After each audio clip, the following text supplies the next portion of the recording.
Olá, tudo bem? Eu sou o Márcio Miranda e esse é mais um 15 Minutos, nosso podcast de resumo e análise do noticiário aqui da Gazeta do Povo. Qual a grande preocupação? É a vida dos nossos filhos, nossos pais, parentes e amigos. Não raras vezes fui no cemitério Jardim da Saudade acompanhar enterro de policiais militares, de militares das Forças Armadas, de civis do nosso ciclo de amizade, vitimados por esses criminosos. O Brasil registrou 65 mil homicídios no ano de 2017, segundo os dados divulgados pelo Atlas da Violência. O presidente da República, Jair Bolsonaro, foi eleito em 2018 com uma bandeira muito forte de combate à criminalidade. A segurança pública, aliás, foi protagonista nos debates eleitorais daquele ano, né? A violência só cresce no Brasil. O policial civil, especial militar, nunca foram tão desvalorizados. E a questão principal sobre o assunto é onde se deve investir para diminuir a violência com mais eficiência. A editora de República aqui da Gazeta do Povo, a Kelly Cadanos, é minha convidada aqui no 15 Minutos, ela que assina matéria sobre esse assunto. Kelly, uma pesquisa recente do Datafolha trouxe alguns dados, sobre essa questão dos investimentos em segurança pública. E o resultado coincide até com o que pesquisadores e especialistas no assunto também acreditam ser mais eficiente, né? Inclusive é uma pesquisa um pouco contraintuitiva, porque para 57% dos brasileiros ouvidos pelo Datafolha, o governo deveria investir mais em ações sociais, como combate ao desemprego, educação e etc., para combater a violência. E essa pesquisa mostrou que só 41% dos brasileiros acreditam que aumentar o número de policiais nas ruas é a solução para esse problema. E essa percepção da sociedade que foi mostrada pelo Datafolha no final do ano passado, ela encontra respaldo em pesquisas científicas sobre o tema. A gente já vem falando disso há muito tempo, não são poucos os trabalhos que relacionam investimentos em saúde, educação, moradia, cultura, emprego, com a redução da criminalidade. Então, parece que as pessoas estão em sintonia com a percepção científica do tema. Um detalhe que é interessante e ao mesmo tempo trágico, que essa pesquisa mostrou e que você também aborda na reportagem, Kelly, é a relação entre educação ou a falta, da educação e a violência. Isso mesmo, Márcio. Também no ano passado, a Unicef, que é vinculada à ONU, ela divulgou um conjunto de estudos em que mostra algumas evidências de que garantir o direito à educação é sim uma estratégia muito eficaz para a proteção da vida e para a prevenção da violência, As pesquisas da Unicef revelaram que na maior parte das vezes o jovem que é vítima de homicídio está fora da escola ou prestes a abandonar os estudos.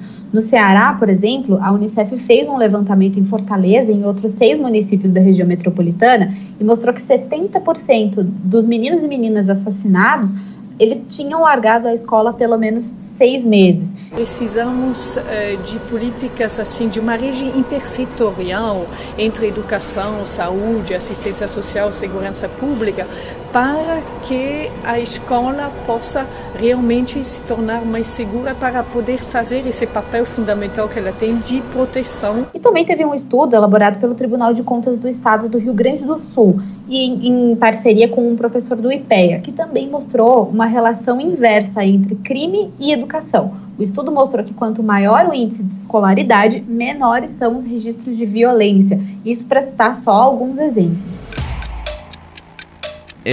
No que o governo federal tem apostado, Kelly, e ainda no que promete investir, daqui para frente nessa área da segurança pública?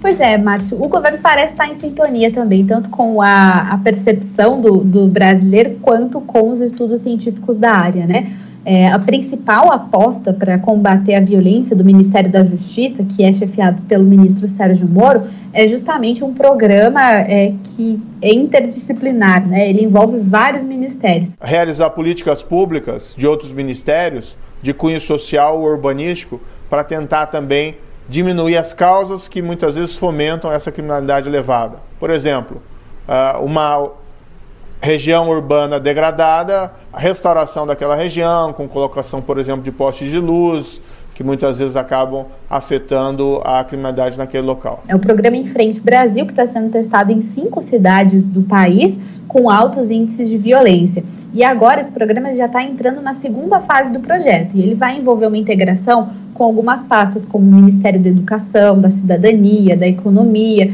entre outros, né? Entre outros exemplos. Mas e isso encontra respaldo, inclusive, em um especialista que eu ouvi para essa reportagem, que me falou que no Rio de Janeiro tentou-se fazer uma coisa parecida nas UPPs, né? Teve aquele choque operacional das UPPs nas principais regiões violentas do Estado, só que quando foi a hora do Estado chegar com moradia, com emprego, com educação, com creche, com saúde, isso não aconteceu. Então as UPPs falharam no Rio de Janeiro.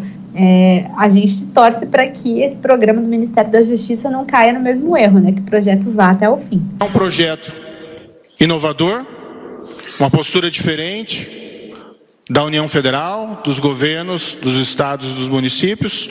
É um projeto piloto, por isso nós escolhemos 5 municípios, um em cada região, levando uma série de fatores em consideração para nós começarmos, para nós aprendermos e adiante.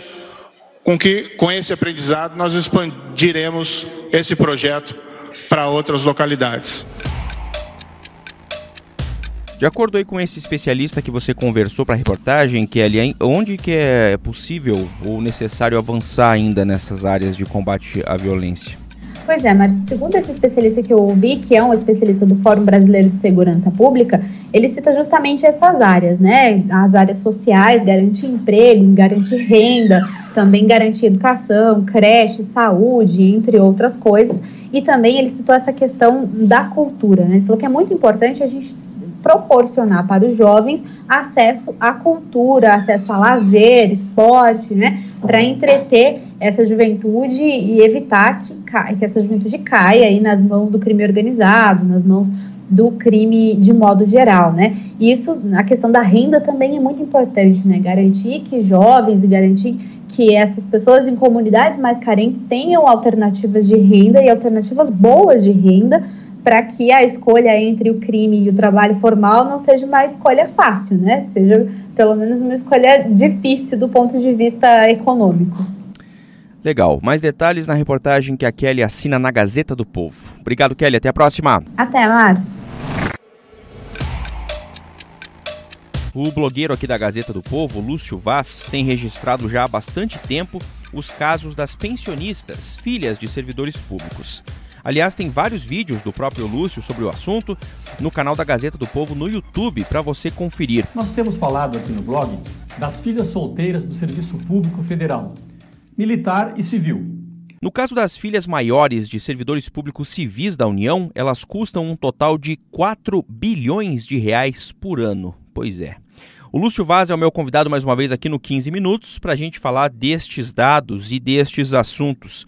Para começar, ô Lúcio, como é que você chegou aí a esses dados sobre as filhas dos servidores civis que custam um total de 4 bilhões de reais por ano, hein? Olha, o presidente Bolsonaro, na segunda-feira, falou que ele determinou à CGU que publicasse esses dados, que a transparência, segundo ele, é uma forma de combater a corrupção e tudo mais, o que é verdade. Mas, na verdade, não foi o presidente que determinou isso. Quem determinou a publicação foi o TCU, Tribunal de Contas da União, numa decisão tomada em setembro do ano passado. Eles deram um prazo de 2 meses para o Ministério da Economia cumprir a decisão, atrasou um pouco, mas acabaram cumprindo mesmo, né? E então, a decisão do TCU, ela surgiu a partir de uma denúncia feita pela agência de dados Fiquem Sabendo, que contestava o fato de que apenas os servidores da ativa tinham salários divulgados. Então começou assim dessa maneira. Agora, nessa segunda-feira, a Economia, usando lá um portal da CGU, né, da Controladoria Geral da União, divulgou os dados dos aposentados e das pensionistas de todos os servidores. Deveria ser de todos, só que a gente notou, né, que não, na verdade os militares têm muito pouca coisa. A gente já vai falar disso também. Mas sobre essa questão aí das pensionistas, dos servidores civis, Lúcio, todas elas são filhas solteiras ou tem também casos de mulheres casadas que mesmo assim recebem também a pensão, hein? Olha, essa legislação ela é muito cruzada, tem muita legislação misturada, elas vêm desde de mais de um século. Então, assim, a gente encontra aqui no caso, a Economia colocou as categorias, né, de pensionistas.